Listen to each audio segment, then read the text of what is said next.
இப்போ நான் பேச போகிற படம் ரங்கூன் ராதா. இந்த படம் யூடியூப்பில் வந்து எத் நிறைய கட்டு, ஒரு அங்கங்கே கட்டு. எத்தனை மணி நேர படம், ஒரிஜினல் படம்னு எனக்கு தெரியலை.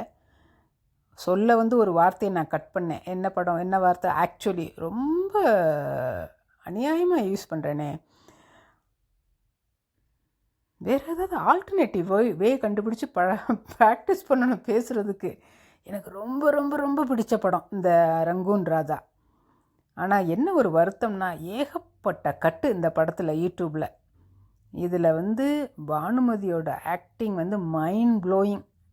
பானுமதியோட ஆக்டிங் அவனுக்கு ஈக்குவலாக இல்லை, அவளை விடவுமே ஒரு ஒரு பங்கு கூட நம்ம சிவாஜியோட ஆக்டிங். இந்த படத்தோட சிறப்பு என்னென்னா, பராசக்தி படம் வந்த உடனே வந்த படம்னு சொல்கிறாங்க. அநேகமாக 2வது படமா 3வது படமான்னு எனக்கு தெரியல. பராசக்தி படத்தில் நடிக்கும் போது எல்லாருக்கும் தெரியும், சிவாஜி வந்து 23 or 24 இயர் ஓல்டு தான்.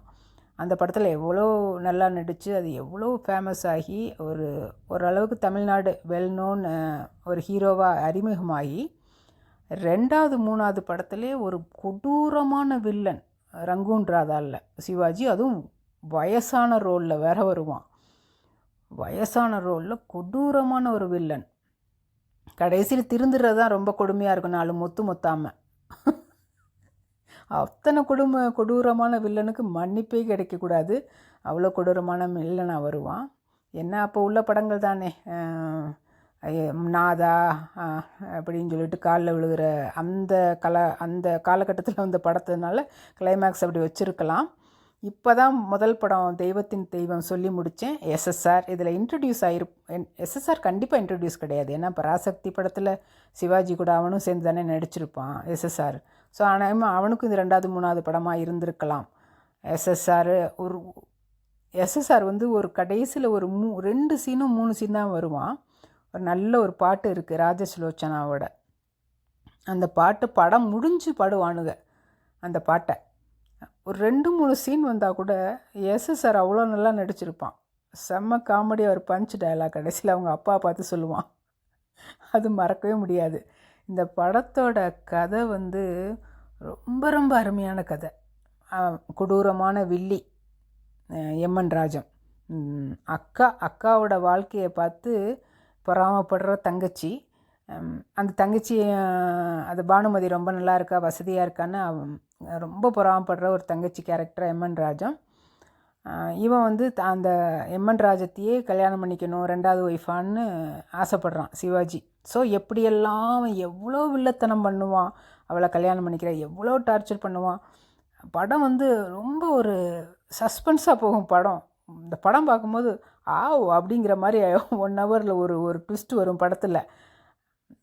யூஷுவலாக ரொம்ப ரொம்ப ஹஸ்பண்ட் என்ன இருந்தாலும் ஹஸ்பண்டுன்னு கடைசியில் படம் முடிஞ்சால் கூட இந்த படத்தில் சிவாஜி ரொம்ப நல்லா நடிச்சிருப்பான். அதுவும் ஃபஸ்ட்டு படத்தில் ஹீரோவாக அறிமுகமாகி 2-3 படத்தில், 2வது படத்துலேயே 3வது படத்தில் இப்படி ஒரு கொடூரமான வில்லன், அதுவும் வயசான ரோலில் அவ்வளோ நல்லா நடிச்சிருப்பான். அவனுக்கு ஈக்குவலாக எப்படி தைரியமாக ஒத்துக்கிட்டான்னு தெரியல வில்லன் ரோலுக்கு. அப்புறம் பானுமதி நேச்சுரல் ஆக்டிங் சொல்லவே தேவையில்லை. எஸ்எஸ்ஆர் கொஞ்சம் சீன் தான் வருவான். ராஜசுலோச்சனா சும்மா 2 சீன் கடைசியில் வருவா. கதை தான். இந்த படம் வந்து கருணாநிதி டயலாகுன்னு நினைக்கிறேன். இந்த படத்தில் கருணாநிதி டயலாக்லாம் சூப்பராக இருக்கும். எதனால் இந்த படம் ஒரு 1/2 hour 45 minutes கட் பண்ணியிருப்பாங்கன்னு நான் நினைக்கிறேன்னா, இதில் என்எஸ் கிருஷ்ணனோட காமெடி இருக்குதுன்னு கேள்விப்பட்டேன். யூடியூப்பில் வந்து அதை ஃபுல்லாக சாப் பண்ணிட்டாங்க என்எஸ் கிருஷ்ணனோட காமெடி. மேபி அது கட் பண்ணதுனால படத்தை நிச்சயம் அது அஃபெக்ட் ஆகாது. ஆனால் டயலாகே பேசும்போதே டக்குன்னு கட் ஆகுது. நான் பார்த்த வெர்ஷன் இப்போ யூடியூப்பில் இருக்கான்னு தெரியல. இந்த படம் நான் ரொம்ப ரொம்ப விரும்பி பார்த்த படம். தேட்டரில் பார்க்கும்போது ஒரு மாதிரி ஃபஸ்ட் டைம் இந்த படத்தை தேட்டரில் போய், பராசக்தி வந்து ரொம்ப ஃபேமஸாக ஓடி சிவாஜி பயங்கர ஃபேமஸாக இருந்தது தெரியும். ரீரிலீஸ் தான் பார்த்துருப்போம். நம்ம 1950s வந்தப்போ நமக்கெல்லாம் என்ன வயசு வரும், பிறக்கவே இல்லை. ஆனால் ரீரிலீஸ் படமுமே சொல்கிறேன் நான், 65 அந்த மாதிரி வந்திருக்குமா ரீரிலீஸ். எப்போ வந்ததுன்னு தெரியல பராசக்தி. அது வந்த உடனே இந்த படமும் ரீரிலீஸ் வரும்போது எனக்கெல்லாம் பயங்கர ஆச்சரியமாக இருந்தது. அதுவும் ஃபஸ்ட் டைம் பார்க்கும்போது அவ்வளோ சர்ப்ரைஸ் இந்த படத்தில், சஸ்பென்ஸாக. அதுக்கப்புறம் 2வது தடவை என்ன கூட்டு போக மாட்டாங்கல்ல. ஸோ யூடியூபுங்கிறதே லாஸ்ட்டு 10 years தானே இப்போது இந்த யூடியூபுங்கிறத நம்ம நிறைய பார்க்குறோம்.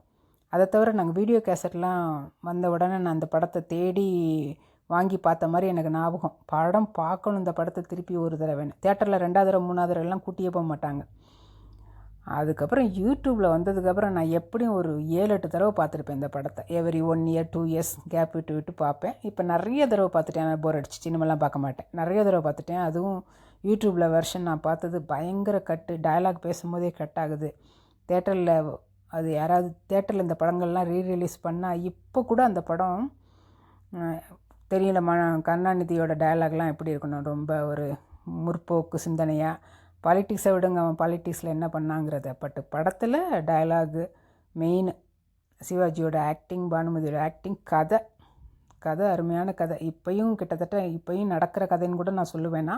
பட் கிளைமேக்ஸில் இந்த மாதிரி முடியாது இப்போ உள்ள காலத்தில். நான் 4 மண்டையில் போட்டிருப்பாளுங்க, அவன் மண்டையில், சிவாஜி மண்டையில். ஸோ இந்த பழைய படங்கள், எதிர்பார்க்காத ட்விஸ்ட் உள்ள படங்கள்னால் ரங்கூன் ராதா செக் பண்ணி பாருங்கள். இதை தான் நான் முதல்ல பேசியிருக்கணும். ஆனால் நான் இப்போ பேசுகிற படங்கள் எல்லாமே நான் ஒரு ரேண்டம் ஆர்டரில் தான் பேசுகிறேன். இப்போது முதல்ல எடுத்தோன்னே என்ன படம் பேசினேன்னு கூட எனக்கு மறந்துடுச்சு. பாகப்பிரிவினை அதுதான் டாப் 1, ரங்கூன் ராதா டாப் 6 அப்படிலாம் கிடையாது. டாப் 100 படத்தில் வந்து நான் ரங்கூன் ராதாவை டாப் 10ல் வைப்பேன். ஆக்சுவலாக one of my favourite movies Rangoon Radha. Mainly for Sivaji acting, villain is acting.